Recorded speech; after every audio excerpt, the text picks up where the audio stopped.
Good morning. We are so glad and happy that you're joining us today for this live webinar on lifestyle medicine, the big picture.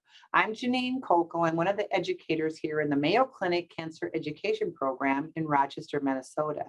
My colleague, Angela Murad, who also is a patient educator in the Cancer Education Program, is also joining us as a co-host for this session.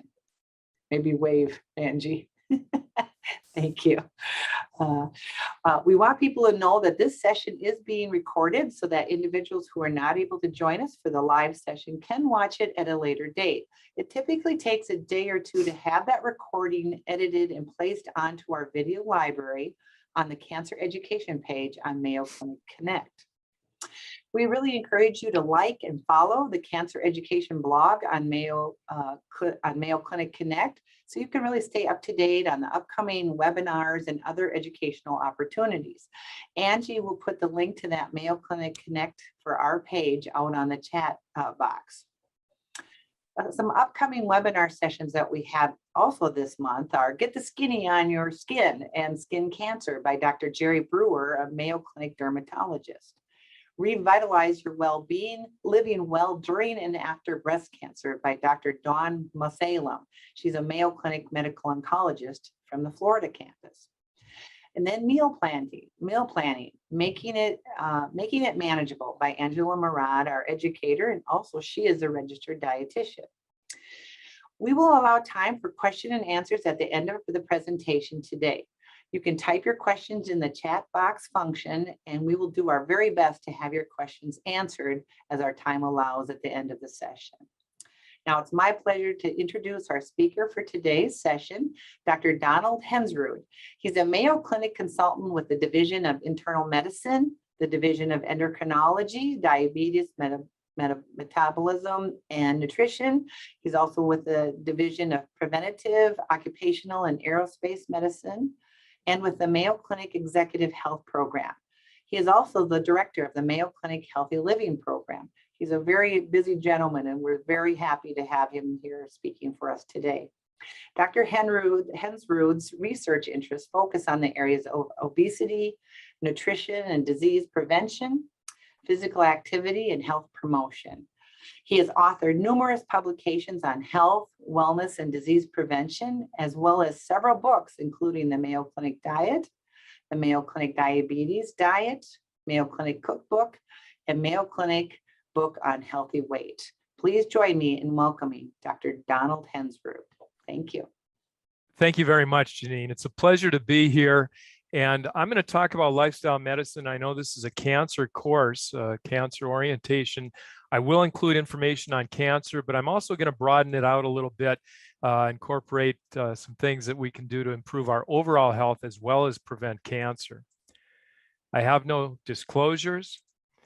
And what I'm going to do today is provide examples of the powerful relationship between chronic disease and lifestyle habits. And I'm going to focus a lot on diet and nutrition and somewhat on physical activity. Angie's talk later on how to implement dietary changes will fit right in with this. People intuitively get this, that diet and nutrition and physical activity and managing weight, they're important. I'm not sure people realize how important that they can be in preventing disease and improving health. And I'm not sure they realize that it doesn't have to be drudgery. It can be something that we all can do. We're not aiming for perfection, but we're trying to improve our health a few steps along the way. So let's start out and we'll talk about the leading causes of death in the United States. This is some of the latest data, and many people are aware that heart disease and cancer are the two leading causes of death. They have been for quite some time. The prevalence is decreasing a little bit, but overall, if we want to focus our efforts on improving health and living longer, we should look at the risk factors for those conditions. Over half of the leading causes of death are related to diet and nutrition, over half to physical activity, over half to smoking, and over half to increased weight. So lifestyle plays a powerful impact, has a powerful impact on what people are dying from. Let's talk about heart disease first. This is a study that was published some time ago, and it estimated what percentage of heart disease, cardiovascular events, would be prevented if all women didn't smoke, ate a healthy diet, exercised, had a normal BMI or weight, and used alcohol moderately. There have been many studies like this in men and women. I chose this one in women, and they're all pretty consistent. So think about, if you have any guesses yourself, what percentage of heart disease is at least theoretically preventable if we all had optimal heart health? And the answer, 83%. So pretty powerful impact. This study went on to estimate how many women actually did these things: didn't smoke, ate a healthy diet, exercised, weren't overweight, and used alcohol moderately. And any guesses, or can you think of what percentage of women and men are able to do this? 3%. So what this shows is that this isn't neurosurgery. These aren't complicated things. They're very straightforward, but they're hard to do in our everyday lives. We've got a lot of challenges to implement these things. On the other hand, if we can implement them, the return on investment in preventing heart disease and other conditions is tremendous. These types of studies, as I said, have been done in men and women around the world and in the United States. Among African Americans, this figure here of optimal heart health is only 0.5%. So that's why the American Heart Association, they've had numerous guidelines over the years. The most recent ones are the Simple 7. Manage blood pressure, control cholesterol, reduce blood sugar, and decrease the risk of diabetes. Get active, eat better, lose weight, stop smoking. Again, very straightforward. They want to simplify the message so it gets to more people. This shows what we're trying to prevent. This is from an autopsy study. It's an artery in the heart. There are 3 main ones. They cut it in half, and we're looking at the artery head on. So this is where the blood used to flow, or this is where the blood flows now. This is where the blood used to flow. So when you hear that somebody has a 50% blockage in an artery in the heart, this is about 50% here. The more risk factors people have for heart disease, the more likely they are to have this plaque build up over time and suffer a heart attack when either a blood clot forms or this plaque fills up the artery. It's important to note that a stress test, we do stress tests to make sure somebody doesn't have critical heart disease, doesn't become positive until this narrowing is about 70% or so. That's why prevention is so important. So let's switch now to cancer. Over half of cancers are potentially preventable, and many people are familiar with the impact of smoking on different cancers, particularly lung cancer. Up to almost a third of cancer deaths are due to tobacco. What many people aren't as aware of, though, is that about a third of cancers are due to suboptimal diet, physical activity, and weight factors. So again, lifestyle can play a huge role in many different cancers. We used to think it was just a few cancers. Now we know that many of them are related to lifestyle factors such as these. To illustrate that, even in the United States, there are variability in the cancer rates in different states. This shows colon cancer here, lung cancer here, in Kentucky men and women, and Utah men and women, for both colon cancer and lung cancer. As you can see, men and women in Utah have a lower death rate from colon cancer and from lung cancer in Utah compared to Kentucky. The reason for this isn't because of genetics, it's because of environmental influences. Obviously, in Kentucky, a tobacco state, more people smoke. In Utah, people are a little bit more health conscious and don't smoke. They also carry a lower weight and may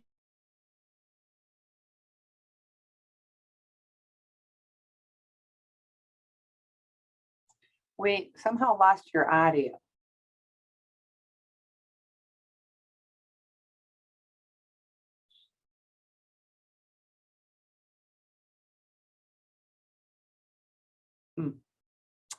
Yeah, it was just fine, and then all of a sudden just quit.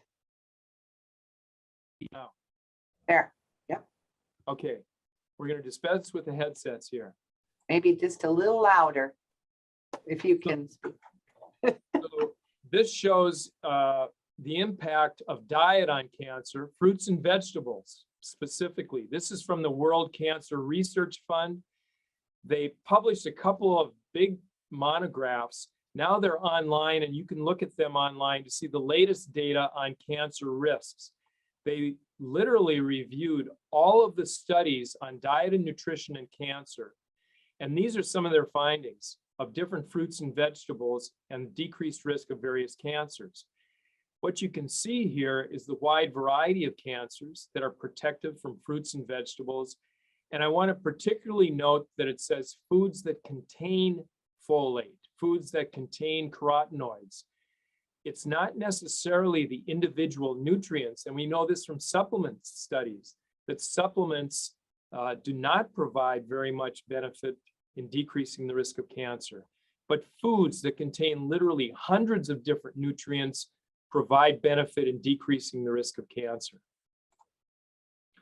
This is some data on meat and colorectal cancer. This was a meta-analysis where they take a whole bunch of studies, 21 of them, and they put them together so there's a lot more power to detect associations. For each 4 ounces of red meat that people consume, the risk of colorectal cancer increases by 17%, and each 2 ounces of processed meat per day, the risk of colorectal cancer increases by 18%.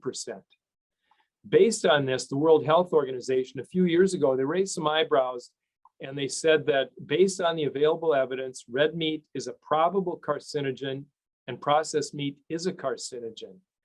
Now, they didn't just come up with this all of a sudden. This data has been accumulating for a number of years, and they finally said there's enough evidence that we feel comfortable making this association.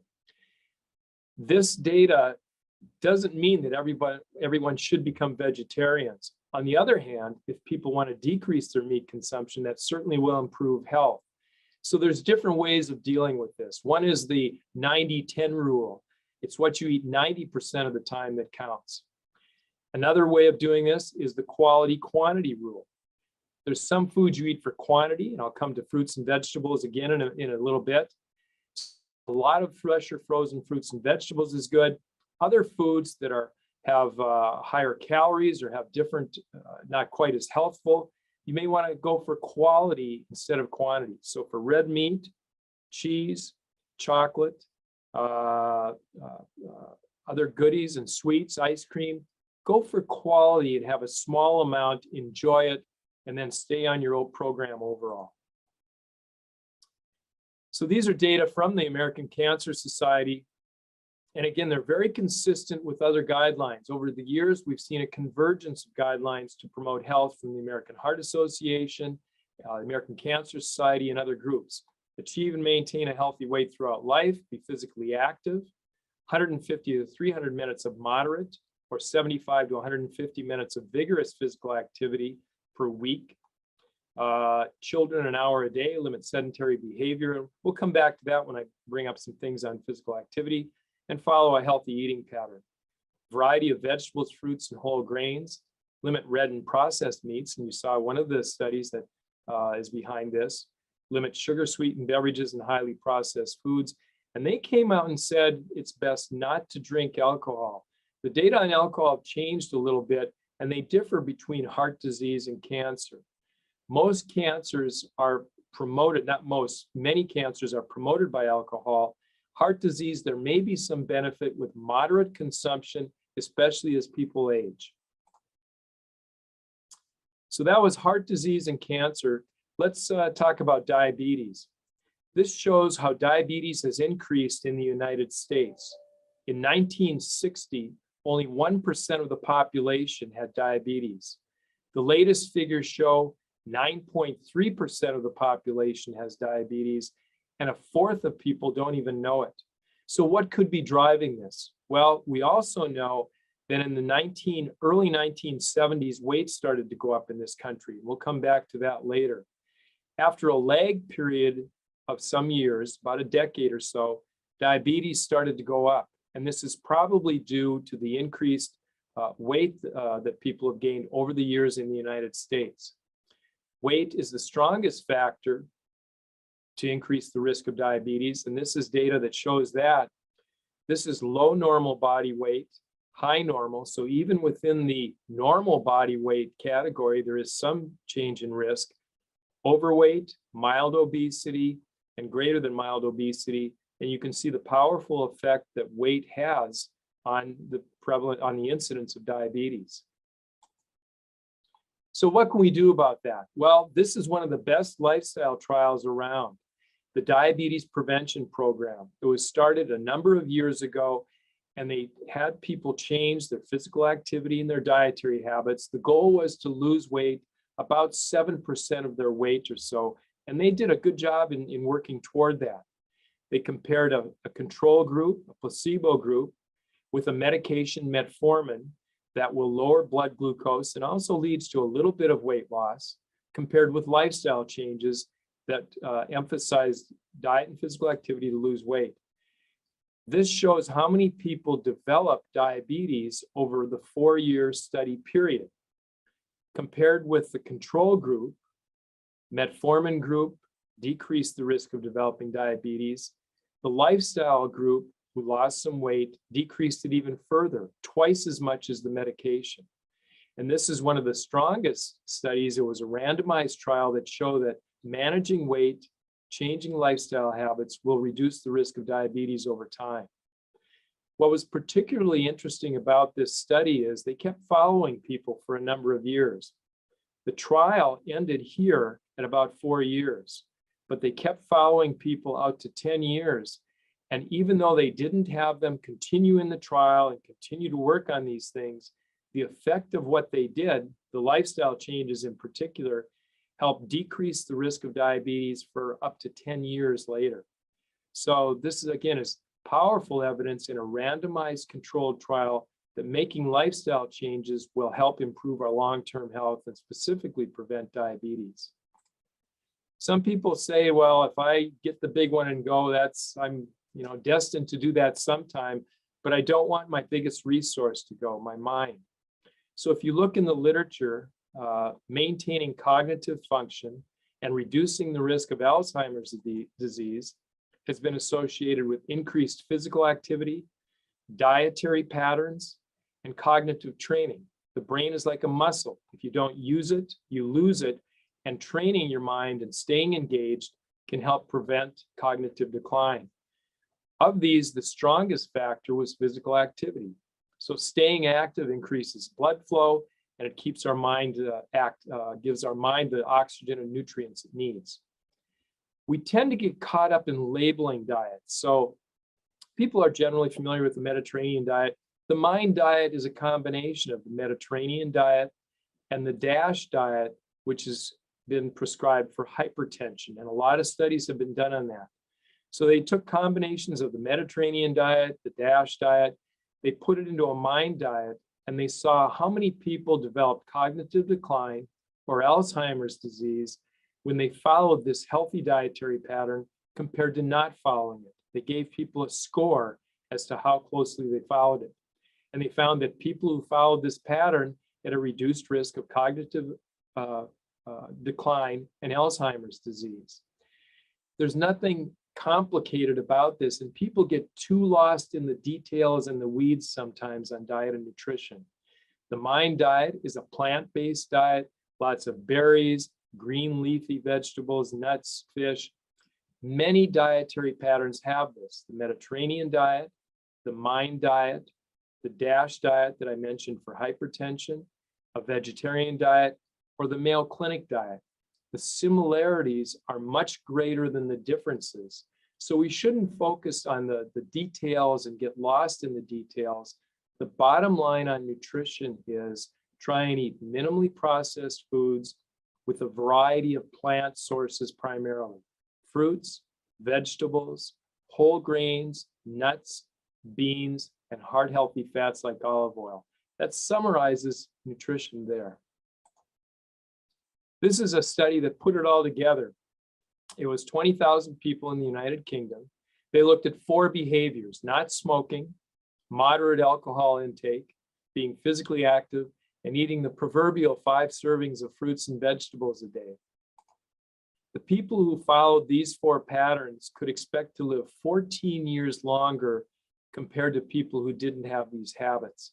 And I'd argue it's not just the length of life, but it's the quality of life as well.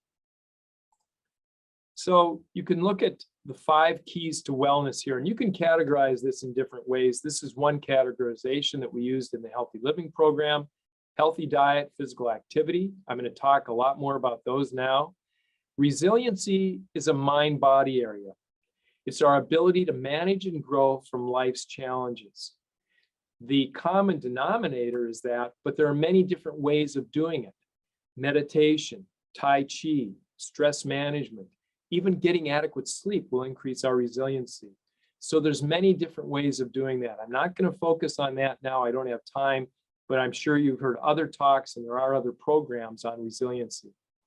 I'm also not going to focus on smoking or alcohol use, but I'll mainly talk about diet and also physical activity. There'll be some subliminal messages here as we go along also. So this is a question and I'm playing guess what I'm thinking. You can come up with your own answers here. All of the following foods and drinks have what in common? Vegetables and fruits, whole grains, nuts, fish, olive oil, coffee, and moderate alcohol. And you could say, well, olive oil could be the Mediterranean diet or antioxidants, and you'd all be right. What I'm looking for is they've all been associated with decreased total mortality. That means living longer. Now, many of these studies on these have been from population studies, not randomized trials, which has the best evidence. Population studies can't prove cause and effect, but when the data are consistent, it provides powerful evidence. It's hard to do randomized trials with vegetables and fruits and randomize 1,000 people to eat them for 10 years and 1,000 people not to. So we have to rely on other types of evidence. Conversely, red and processed meat's been associated with increased total mortality, shortens lifespan. It's not a lot, but it is statistically significant. It's not as much as smoking, for example. And I'm not trying to turn people into vegetarians, but I'm not trying to ignore the data that exists. The data are what the data are. So let's look at just some individual studies here. Excuse me. This shows with increasing intake of fruits and vegetables a day, these are the people who ate the highest amount of fruits and vegetables, over 6 servings a day. The risk of dying, all-cause mortality, decreased by up to 26%. Whole grains and mortality showed similar relationships. Excuse me. And this is for all-cause mortality, cancer mortality, and heart disease mortality. So dying from these 2 conditions and overall dying decreased with increasing servings of whole grains. A whole grain being whole wheat bread, whole grain bread, anything with whole first, brown rice, or oatmeal are examples. To give you an idea about how much this is in grams per day, a slice of whole wheat bread is about 30 grams. So just consuming a couple servings per day of whole grains will decrease the risk of dying. Again, we can't prove cause and effect, but this is strong data that this effect exists. Again, I apologize. This shows data on nuts and mortality in 2 large studies.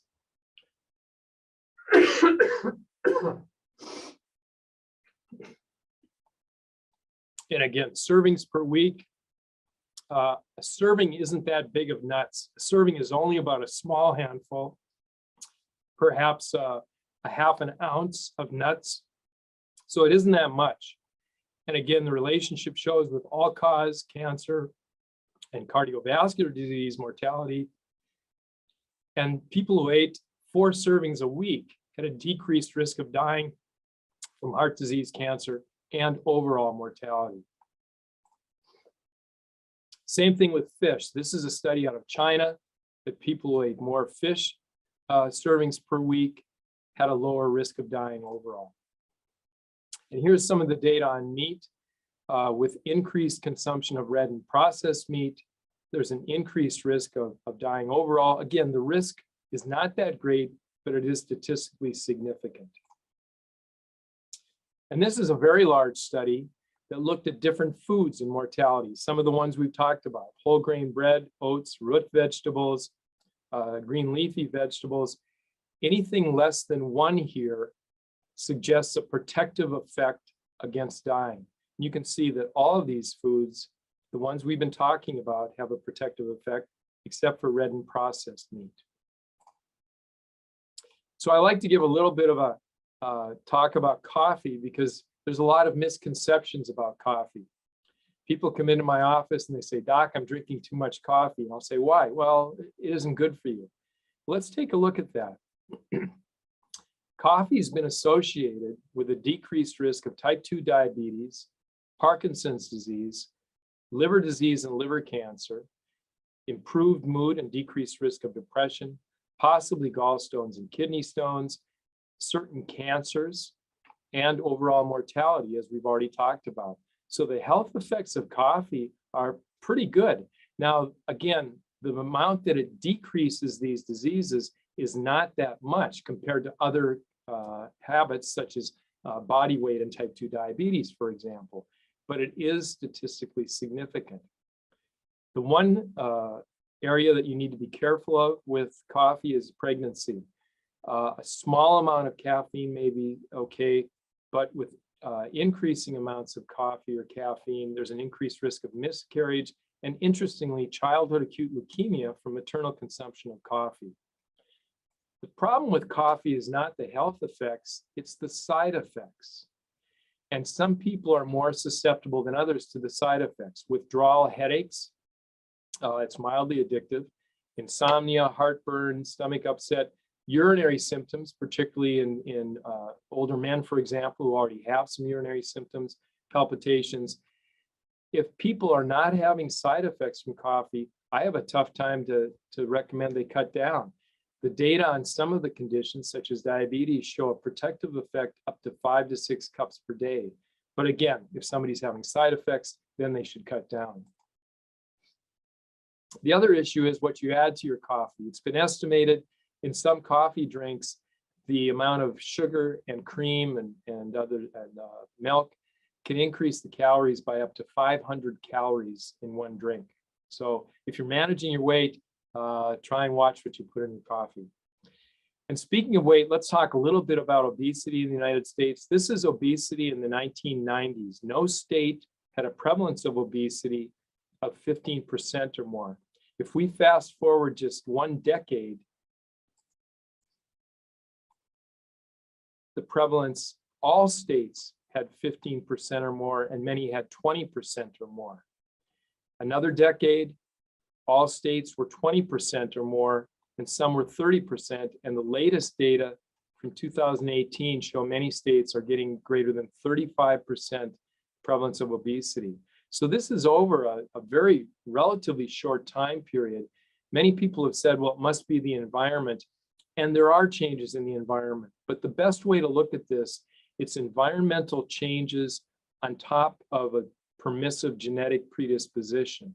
It's been estimated that about 30 to 40% of weight is related to our genetics, and the rest is related to environment. So it's a combination of things. It isn't only the environment. And this just illustrates some of the things that have happened in the environment. This is some marketing here. You can get a burrito as big as your head.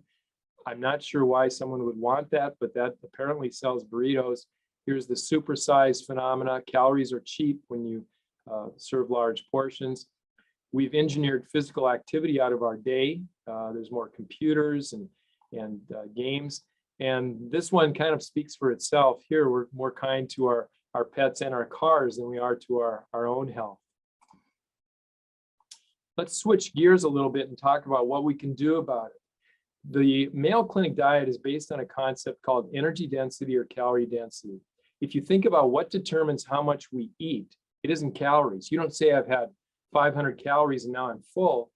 It's the volume or weight of food that you consume that determines satiety and how many calories you get. Some foods have a lot of calories in a small volume. Other foods are bulkier and may fill us up faster at a smaller calorie amount. The easiest way to illustrate this is with pictures. So all of these foods are 1,200 calories. This is 1,200 calories from butter, 1,200 from hamburger, 1,200 from sugar. There's no fat at all in sugar, but it's very calorie dense. And you can get in a lot of calories without realizing it by eating foods that are high in added sugars. Raisins are healthier than sugar, but they're still very energy dense. So what adds bulk and volume, but not calories? Water, fiber, and to a lesser extent, air, such as in popcorn. With popcorn, you start out with just a small amount of popcorn. If it were regular corn, you could eat it quickly, but you pop it up and it takes a lot longer to eat. Fruits and vegetables contain a lot of water and a lot of fiber. So for your 1,200 calories, if you added the water back to the raisins, here's 1,200 calories from grapes, 1,200 from strawberries, 1,200 from lettuce, and 1,200 from celery. Now I get it. Nobody is going to eat this amount of celery. But the point is, by eating more vegetables and fruits, you can actually, it sounds like a gimmick, but you can actually eat more food and get in less calories. And there is evidence to support this. This is a very large study, Nurses Health Study and the Health Professionals Follow-Up Study. We tend to gain about 1 pound to 1.5 pounds a year in the United States each year. It's usually over the holidays, and it's usually cumulative. It stays on. So this study estimated how much weight gain every 4 years is due to specific foods. And you can see here, these are the foods that contribute to weight gain every 4 years. Not much, but it adds up, of course, in the population and with a full diet. These are the foods that contributed to weight loss. Vegetables, whole grains, fruits, nuts even. And nuts have gotten a bad rap because of their fat content, but you've already seen they can lead to improved health effects. They may help manage weight. When people are eating nuts, they don't eat other foods that are higher in calories because they feel satisfied from the nuts. Now, if you sit down with a pound of peanuts, all bets are off. And yogurt too. The beauty of this is the same foods that'll help to manage weight are the ones that we looked at earlier to improve health. So it's not either or. This type of dietary pattern can both improve health and help people manage weight. And that's the basis of the Mayo Clinic diet. And I might mention that we just have come out with a new Mayo Clinic diet online plan and app. We're partnering with a company from an international company from Australia, Digital Wellness, and they are helping us deliver the information. We're not changing the Mayo Clinic diet. It's been around for over a decade. We think we have it right, but they're providing all kinds of tools and resources: food tracker, physical activity tracker, a habit optimizer to help with the lose it phase of the Mayo Clinic diet, an online support group, and you'll see more about this. The Mayo Clinic diet was just named the top dietary program in the United States by US News and World Report. So this just summarizes this. An optimal diet, and we've been talking about this, you've seen the studies and the data, is higher in vegetables, fruits, whole grains, lower non-fat dairy, seafood, beans, and nuts, moderate in alcohol, lower in red and processed meats, low in sugar sweetened foods and drinks, and refined grains. This is the Mayo Clinic Healthy Weight Pyramid. It's been around for over 20 years. We haven't changed it. We put fruits and vegetables on the bottom, and both for health and for weight. And you've seen the reasons why. We recommend all the fresh or frozen fruits and vegetables you want. It becomes a practical limit. There doesn't have to be just an artificial limit. You're not going to overdose on broccoli. In the other food groups, we recommend healthier choices: carbohydrates, lean sources of protein and dairy, heart healthy fats like nuts and olive oil. And the reason we put sweets here is nobody's perfect. Everybody needs a treat now and then. So let's plan for it. Let's eat the majority of our foods from the base of the pyramid, and everybody needs a treat. And daily physical activity at the center of the pyramid. The government has gone to a plate, and this is another good way to illustrate this: fruits, vegetables, grains, protein, and dairy. There's been changes in the way we look at different diets over the years. There have been fad diets, and some years ago, eating a low-fat diet was more popular. So I remember years ago, if you watched your fat intake, you could eat all the pasta you wanted. We turned that on its head, and more recently, keto has been popular, a high-fat, low-carbohydrate diet. So which is the best? This is data from different countries that show that maybe both of them are the best, and you don't have to go to the extremes that we have in the past. In Japan, in the 1950s, in this study, the average total fat intake in the diet was only 9%. They ate a very low-fat diet, and they had a low rate of heart disease. Crete is an island in Greece. And of course, in Greece, they ate a lot of olive oil. They still do. Mediterranean diet. They had a higher fat diet, but most of it came from olive oil, 25% of their calories, in fact. So they also had a low heart disease rate. The US and Finland had the same amount of total fat, but they had higher saturated fat because most of the fat came from meat in the United States and dairy products in Finland. They had a higher rate of heart disease.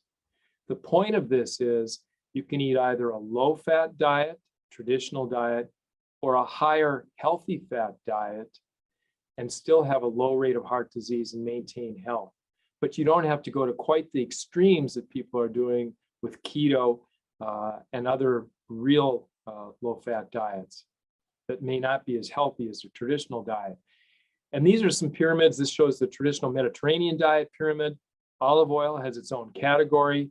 Again, fruits and vegetables at the bottom, different types of grains, preferably whole grains, daily activity, wine in moderation, and meat as a condiment. Similarly, the traditional Asian diet, which is a lower fat diet, has different types of foods, but the principles still remain the same. The trick in all this is changing habits. And that's where many of us know how challenging it can be. We know what we're supposed to do, but it's hard to put it into practice. I don't think it has to be impossible, and I don't think it has to be drudgery. It starts with attitude. Many people come into my office and they say, oh, I've got to go on a diet, and it's almost punitive. There's great food out there. Many people say when I was eating better, when I was more active, when I weighed less, I felt better. And you can use that as an opportunity to explore new foods and embrace a healthy lifestyle. It doesn't have to be drudgery. I think people underestimate their ability to change. You can think of the things you've changed in your life and that you're doing now, that some foods that you didn't like when you were younger and now you like them. So change is going to occur. Before we make a change, it seems challenging. Can't imagine myself doing that. But after you make it, it becomes part of your routine, and then it's easier to continue. One example that I've given many times over the years is milk. Years ago, people drank whole milk, and when you talk to someone about drinking 2% or skim, their eyes glaze over and they say, oh, that tastes like water. I don't think I could do that. But then they get used to it and they go back to whole milk, and boy, whole milk tastes like cream. So don't underestimate your ability to change, but don't change things that you can't keep up long term. So start with baby steps when you make changes. I think it's possible to eat healthy and eat well. We've had some cookbooks in the past at Mayo Clinic. Our executive wellness chef at the Healthy Living Program, Jen Welper, has just come out with a brand new cookbook. We're very excited about that, and she's going to add to our ability to implement these changes. One of the keys is modifying old recipes and trying new ones. You don't have to give up some of the old foods that you enjoy. And if you try new ones, here's some criteria that you should consider. It should be practical. We can't spend hours in the kitchen every night. Taste good, fill you up, low in calories, and healthy. So what does that mean? An example that I've used is my wife and I got hooked on Greek salads years ago when we were traveling through Greece. And once a week, in fact, believe it or not, last night we had one, we'll have a Greek salad. And it fits these criteria. It's practical. When you get used to making something, I can make one for the entire family in about 10 minutes. It tastes good. I've got a big Jethro Bodine salad bowl at home. It fills me up. It's low in calories and it's healthy. So it fits all these criteria. Let's switch gears now. We're going to talk briefly about physical activity. You don't have to do what this guy did to get the benefits of physical activity. He ran 50 marathons in 50 days in 50 different states. I think he's crazy. And actually there's some data that may not be healthy. But just getting off the couch, you'll get the most bang for your buck. And this study illustrates that. This looked at sedentary time and mortality, dying that is. Looked at 47 studies, and they quantified sedentary time, sitting, lying, or television watching. The important thing about this study is it controlled for physical activity. So these results applied to people who did exercise and those who didn't exercise. Increased sedentary time was associated with increased cancer mortality, cardiovascular mortality, all-cause mortality, and particularly it almost doubled the risk of diabetes. So it's important to be active. It's also important not to sit. Any activity is good activity, as we'll see in a minute. Here's the recommendations, and the American Heart Association and the American Cancer Society has adopted these. 150 minutes per week of moderate intensity activities, such as brisk walking, 75 of vigorous, such as jogging or running. To lose or maintain weight, there's something about it that we haven't quite figured out. We may need about 300 minutes of moderate intensity physical activity, but just walking is great. If people are going to exercise, I recommend they pick something they enjoy, or they're not going to keep it up. Perform it regularly. It's just as important or even more important than almost anything we do in our day in terms of our long-term health and well-being. And continue it indefinitely. As I've gotten older and as I've been working with patients throughout my career, I've realized that the weekend warrior mentality doesn't work well as we age. It's consistency over time, and that's challenging to do on a regular basis. When people are starting out, they should start out slow, baby steps, increase the frequency, how many times per week they do it, the duration, how long they do it, and the intensity, probably in that order. So start out slow, increase the number of times, how long you're doing it, and the intensity. Fitness can continue to improve for up to a year. The activities throughout the day are important also. And studies have been shown that people who are active throughout the day are much less likely to gain weight than people who aren't. Any activity is good activity. Take the long way around. Our inner brain tells us to eat a lot and do a little because that had a survival advantage years ago. We've got to outsmart our inner brain, our limbic brain, and look for opportunities to get activity. Avoid using children to do the tasks. Don't let them get all the benefits. My favorite is not only having a remote control, but asking a child to go get it for you. Walk whenever you can. And you're familiar with these things. Take the stairs, park farther away. I don't email my secretary when I can help it. I walk to her office and talk to her. It's not as efficient, but it gives me a little activity. And even airports, and the Minneapolis airport is an example of this. They've made it easy for people not to get a walk in with the moving walkways in an ideal time when it is easy to get one. Now, I realize some people need the carts because of disabilities, but most of us could get in a quick walk when we're walking through the airports. And activity monitors can help keep track of things. And when you track it, both diet and activity, you're more likely to be aware of it and to make changes. This is a study that I talk to people about that shows you don't have to reach your ideal body weight, and many people don't. In fact, most people do not reach their ideal body weight. This study looked at the Cooper Aerobics Center. They did treadmill tests on everybody who came through. They looked at the time on their treadmill test in terms of their fitness level. The top 20% were the most fit. And then they looked at body fat percent. And they followed these people over a number of years and looked at mortality. No surprise, at lean, normal, and obese body fat percents, the fit people had lower mortality. That is, they lived longer than people who weren't fit. But what's interesting here is people who were obese and fit had a lower mortality. They lived longer than people who were thin and unfit. And this suggests that even if you aren't able to reach your ideal body weight, which is challenging, just becoming more fit and active will help your long-term health.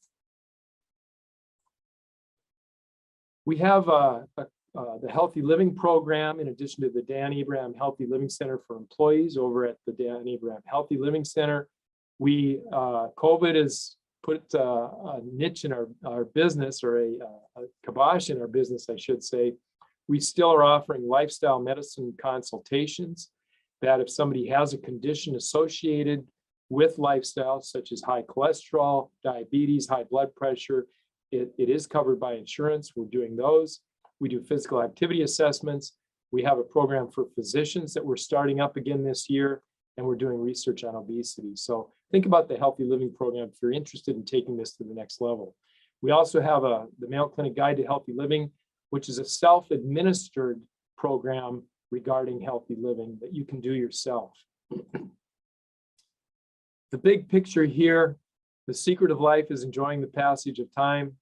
They say in the end, it's the wink of an eye, and enjoy every sandwich. I've given away my taste in music here, but we still have to keep in mind the big picture, enjoy life and enjoy it fullest in a healthy, practical, and enjoyable manner that is possible to do. Thank you very much, and I'd be happy to take any questions that people have. Thank you, Dr. Hensrud, for a wonderful and excellent presentation. And you know, the evidence is clear. Following a healthy lifestyle really helps with disease prevention. And it was just great overview and review, and it was excellent. So I encourage people to go ahead and put their questions for Dr. Hensrud in the chat function, and we will take those questions. Hi, this is Angie. I was just checking the chat. We'll wait a few minutes to see if people have questions, but I have one too. I was happy to see that there would be an app for the Mayo Clinic diet. Do you know when that might be available? Like you said, when you track it, you just become more aware. It's available right now. Oh, okay. If people, it's been a soft launch in December. We've been working with this company. And again, we haven't changed the fundamental aspects of the Mayo Clinic diet, but the app and the online program that they're delivering is going to help us deliver it to a lot more people and give people tools and resources. So people could do a search on digital wellness, Mayo Clinic diet, and they'll find it. We'll have different email blasts going out. And again, there's many for the tracking of food, for example. There's a database of over 1 million foods, many commercial foods people can enter in. There is psychological support. There's a habit optimizer in the Mayo Clinic diet lose it phase.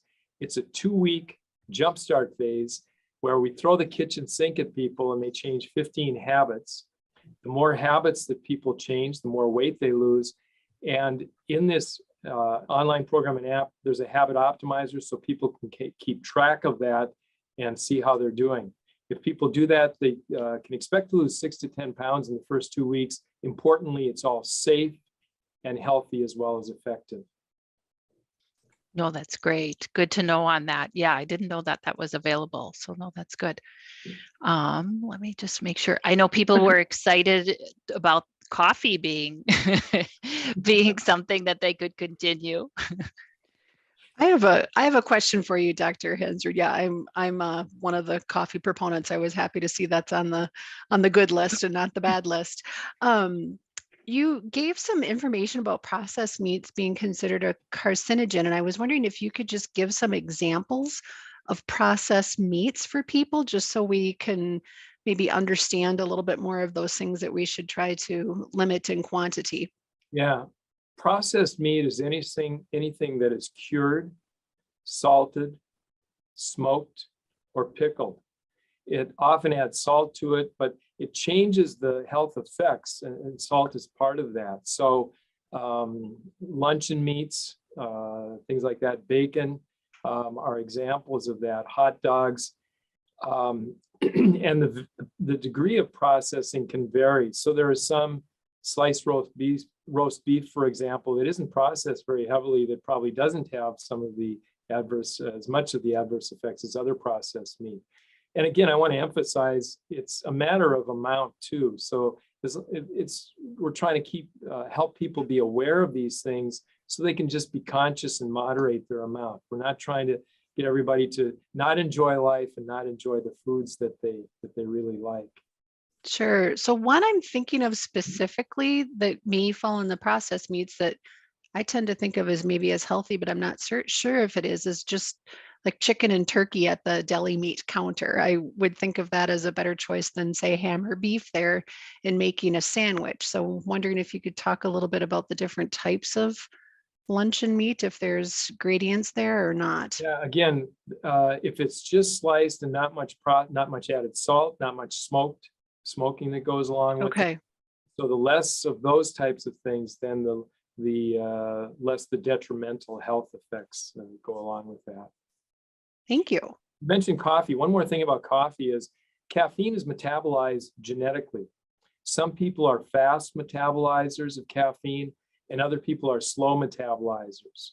And so some people may be more susceptible to the effects of caffeine and coffee if they're slow metabolizers. So they may have to watch their intake a little bit more than people who are fast metabolizers. My wife is a fast metabolizer. She can go have a cup of coffee and go to bed. And if I have one in the late afternoon or evening, I'm up all night. So I'm a slow metabolizer. So again, that's another factor that may influence how people how much people are susceptible to the side effects of coffee and caffeine. No, that's interesting. I would have to say I'm a slow metabolizer too. No, we have a question. So one of our participants was asking, why do people often wait for kind of that moment in time when they see their doctor and they say they need to make this change? Or why don't they just kind of, this participant was saying they kind of have good habits in place, but why do people often kind of just wait until that moment when they're in the doctor's office and they kind of are, their backs against the wall, I guess you could say. I don't know. That's a great question, and it gets down to human behavior and behavior change. And if I had the secret to that, I'd be nominating myself for the Nobel Prize. There are many things that give immediate gratification, things that are high in added sugars, treats.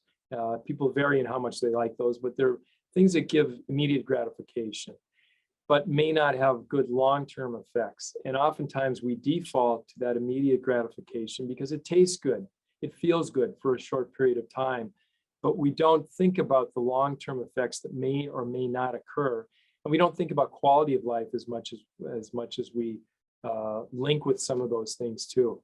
I alluded to this earlier, but a couple hundred years ago or thousands of years ago, the person who ate the most and did the least is the one who survived. And we think like that. I talked about this, but we've got to realize that that is not a survival mechanism these days. The environment has changed. So we have to look for opportunities to get activity and not necessarily gravitate toward only taste, but taste and healthfulness of foods. And it is possible to eat a good tasting, healthy diet, I think.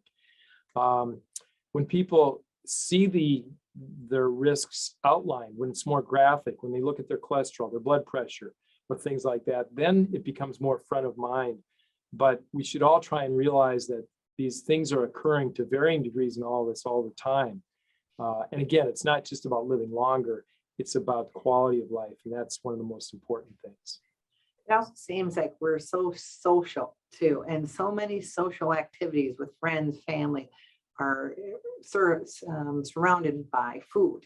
Yep. And not always the healthiest food. So I think good to help challenge our own friends and family systems to say, hey, let's have those social events and activities, but let's try to focus on a little bit healthier types of foods. Yeah, and it doesn't have to be a wholesale change, just making some tweaks, and people can still enjoy things too. Yeah, just thinking outside the box. Are there other things that we can do? Yeah, that don't always involve food necessarily. Yeah.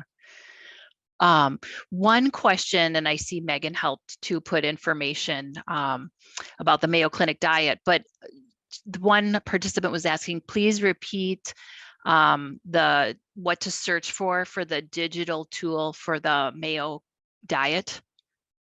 Yeah, so we've had the book out for a long time. The book is available in all the bookstores around here, on Amazon.com, the Mayo Clinic Diet book.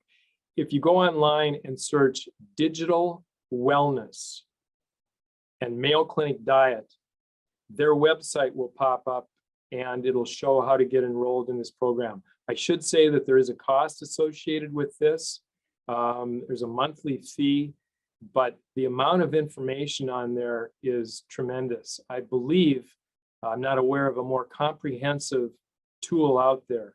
People are familiar with many of the tracking tools and programs, but in terms of comprehensiveness and weight management, I believe this is the most comprehensive one out there. It's took our book and added to it a lot more tools and resources.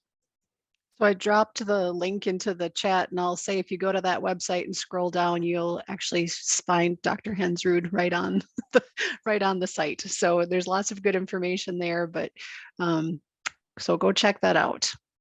Thanks, Megan.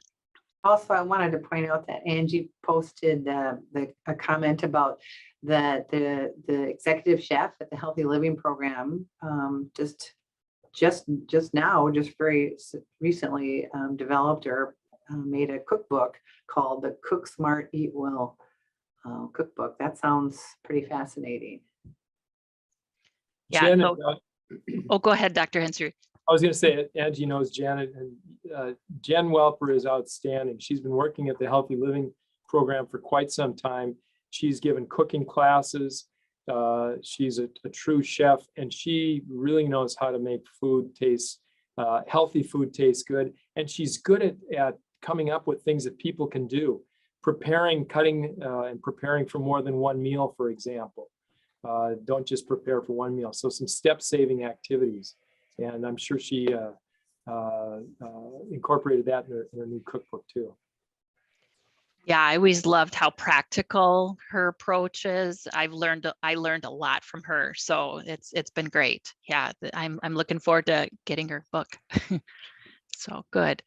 I think we're probably done with, I don't see any other questions that have come in, and we're coming up on the end of the hour. So I think this is a great time to thank you again for your time and expertise and sharing this excellent presentation with all of us. And we just appreciate it so greatly. Thank you. Bon appetit to everyone, and I hope you have a good 2022. Thank Thank you, so Dr. much. Hensrud.